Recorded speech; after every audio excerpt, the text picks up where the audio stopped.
Astro connect के ज्योतिष कार्यक्रम में आपका हार्दिक स्वागत है। नमस्कार। सूर्य आत्मा है जगत का, और जब आत्मा रूपी सूर्य ग्रहण में पड़ता है तो जीव भी मुश्किल में पड़ जाता है। इसी कारण से मनुष्य के लिए सूर्य ग्रहण के प्रभाव को समझना एक चुनौती रही है। 21 जून 2020 को इस वर्ष का पहला सूर्य ग्रहण होने जा रहा है। यह सूर्य ग्रहण कई कारणों से विशिष्ट है, क्योंकि सबों ने देखा कि पिछला सूर्य ग्रहण जो कि 26 दिसंबर 2019 को था, उसके बाद किस तरह से दुनिया बदली और किस तरह से कोरोना का संकट विश्व भर में व्याप्त हुआ। इसी कारण से सबों में जानने की व्यग्रता है कि आगामी सूर्य ग्रहण का प्रभाव किस प्रकार का रहने वाला है, क्योंकि कोरोना काल का यह पहला सूर्य ग्रहण है। 21 जून 2020 को लगने वाला यह सूर्य ग्रहण इसलिए भी विशेष है क्योंकि 21 जून 2020 के अंकों का योग 4 है और अंक ज्योतिष में यह 4 अंक राहु का है।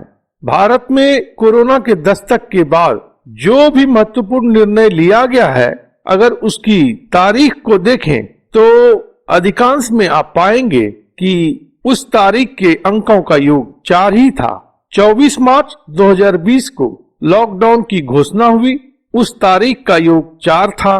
फिर 14 अप्रैल 2020 और 4 मई 2020 के भी अंकों का योग 4 ही था। 13 मई 2020 का जो दिन है, उस दिन डूबती अर्थव्यवस्था को उबारने के उद्देश्य से फाइनेंस मिनिस्टर ने आर्थिक पैकेज के ब्लूप्रिंट को सबों के सामने रखने की शुरुआत की।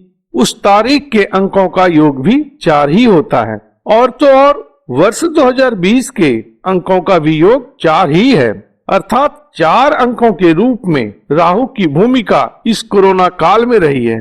और इस कोरोना काल में यह एक शब्द किसने नहीं सुना होगा, क्वारंटाइन। क्वारंटाइन जो है एक इटालियन वर्ड है जिसका मतलब होता है 40, और 40 के अंकों का योग भी 4 ही होता है।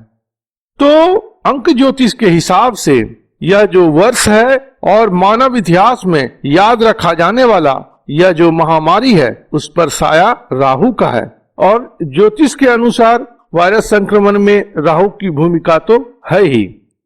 इसी क्रम में यह भी एक बात बता दूं कि सूर्य ग्रहण से 2 दिन पहले अर्थात 19 जून को राहु और सूर्य दोनों एक ही अंश पर रहेंगे, एक ही डिग्री पर होंगे, और यह डिग्री है 4 डिग्री। इस बार का जो सूर्य ग्रहण होने जा रहा है वह मिथुन राशि और मृगशिरा नक्षत्र में आषाढ़ महीने में होने जा रहा है। इस ग्रहण का मैग्नीट्यूड 0.99 बताया जाता है, क्योंकि चंद्र की छाया से लगभग 99% सूर्य आच्छादित रहेगा। इसलिए एक रिंग ऑफ फायर या वलय या कंगन की आकृति आकाश में दिखाई पड़ेगी, और यह कंकन आकृति जो ग्रहण के दौरान दृष्ट होगी वह भारत, नेपाल, पाकिस्तान, यूएई और चीन के अलावा कई देशों में दृष्ट होगा। चूंकि यह सूर्य ग्रहण रविवार के दिन लगेगा, इसलिए इसे महाचूड़ामणि सूर्य ग्रहण भी कहा जाता है। सूर्य ग्रहण की अवधि की जहाँ तक बात है तो भारत और अन्य देशों में जो यह दृष्ट होगा, अगर सबको मिला दिया जाए तो वह अवधि लगभग 5.25 घंटे की है। लेकिन भारत में इस सूर्य ग्रहण की अवधि 3 घंटा 33 मिनट और 17 सेकंड तक रहेगी। दिल्ली में ग्रहण का मध्यकाल दिन में 12:09 और 57 सेकंड पर होगा। यह सूर्य ग्रहण चूंकि 3.5 घंटे का लगभग रहने वाला है, इसलिए आचार्य वराहमिहिर के मतानुसार इस सूर्य ग्रहण का प्रभाव 3.5 वर्ष तक रहने वाला है। और इसका प्रभाव उन देश या प्रदेश में होगा जहां पर यह सूर्य ग्रहण दृष्ट होगा। तो जैसा कि अभी मैंने बताया कि यह सूर्य ग्रहण मिथुन राशि में लगने जा रहा है। मिथुन राशि में ग्रहण लगने से संक्रामक रोग और वायरस के संक्रमण में वृद्धि होती है। वहीं हाई क्लास विमेन, प्रभावशाली पॉलिटिकल पर्सनैलिटी, मिनिस्टर्स, कला और अभिनय से जुड़ी बड़ी हस्तियां, देश की प्रमुख या नामी गिरामी संस्था एवं संस्था के प्रमुखों पर भी इसका कुप्रभाव पड़ता है। ग्रहण के दौरान चूंकि बुध भी सूर्य के साथ में रहेंगे और बुध की राशि में ही यह सूर्य ग्रहण की घटना हो रही है, इसलिए बुध पर भी इसका प्रभाव पड़ेगा। तो बुध इस जगत में हरियाली के कारक हैं, तो हरियाली पर ग्रहण लगेगा, अर्थात जो पैदावार है, जो वेजिटेशन है और जो बाजार की हरियाली है, क्योंकि बुध कॉमर्स के भी कारक हैं, तो बाजार की जो हरियाली है इन सबों पर ग्रहण की स्थिति रहेगी और इसका प्रभाव देखा जा सकेगा।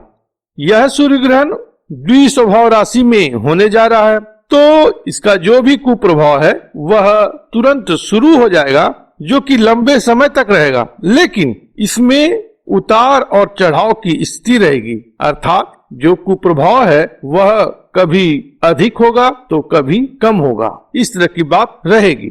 इसके अलावा यह सूर्य ग्रहण एक वायु तत्व राशि में हो रहा है, जिससे संकेत मिलता है कि इस सूर्य ग्रहण के प्रभाव स्वरूप देश प्रदेश में अकाल, बीमारी, फसल की बर्बादी, चक्रवाती या तूफानी हवा का प्रकोप, मौसम में अचानक बदलाव और मानवीय समस्याओं की पुनरावृत्ति, मतलब कि जो अभी हमने कहा कि उतार चढ़ाव होगा इसके कुप्रभाव में, तो मानवीय समस्याओं की पुनरावृत्ति को अगर वर्तमान समस्या के रूप में देखें तो कोरोना का प्रभाव कभी बढ़ता हुआ या फिर कभी घटता हुआ प्रतीत होगा और इसकी पुनरावृत्ति होगी।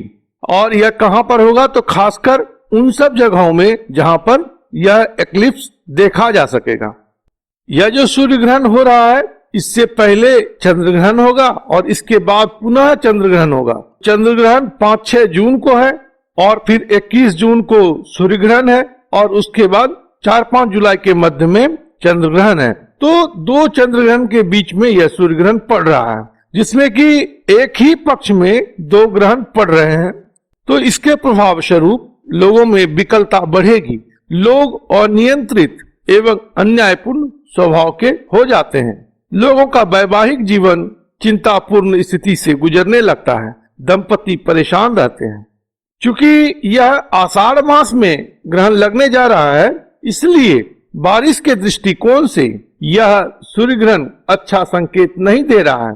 कहीं पर अतिवृष्टि होगी, कहीं पर अल्प वृष्टि होगी, नदी नहर इसके तट जो है सो बर्बाद होंगे, टूटेंगे। तो कहने का मतलब यह है कि बाढ़ की स्थिति कहीं पर होगी, कहीं पर सूखे की भी बात होगी।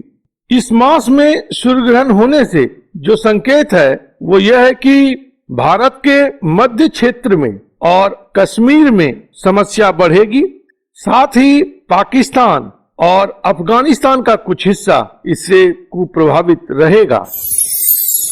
प्रभु सब पर कृपा करें, सब स्वस्थ रहें, मस्त रहें और व्यस्त रहें। ओम नमो भगवते वासुदेवाय। अगर आप गुरुजी से पेड एस्ट्रोलॉजी कंसल्टेंसी चाहते हैं तो अपने स्पेसिफिक प्रश्न के साथ साथ अपनी जन्म तिथि, जन्म समय तथा जन्म स्थान का विवरण हमारे इस ईमेल आईडी पर भेज दें। धन्यवाद। Thank you. प्रणाम।